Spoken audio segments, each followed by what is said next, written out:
church is meant for all. Are we ready to accept this? Because we are all sinners. We cannot say, I have not sinned. All of us are sinners before God. But we are redeemed by Jesus.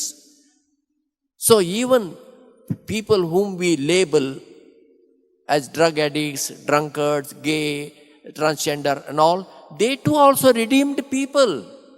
For various reasons, they have become like that. So we must have an empathetic heart towards them. Jesus didn't look at Matthew as a sinner. Everybody looked at him as a sinner. But Jesus looked in him a saint.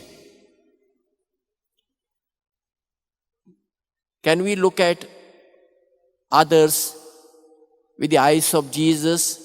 Instead of looking at them as sinners, can we look at them that they have the potentiality to become a saint? Maybe due to our empathetic approach, our encouraging words, kind words, they may change their life and they may come closer to God. This should be our approach.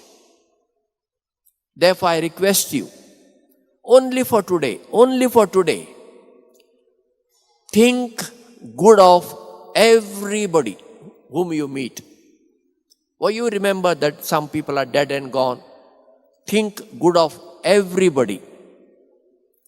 Only for today. Speak good of everybody. Do not speak any negative things about them. And only for today, try to do a good action for others.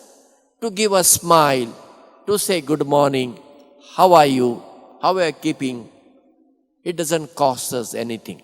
So only for today, let us think good of others, speak good of others, and try to do a good action, and we will become saints.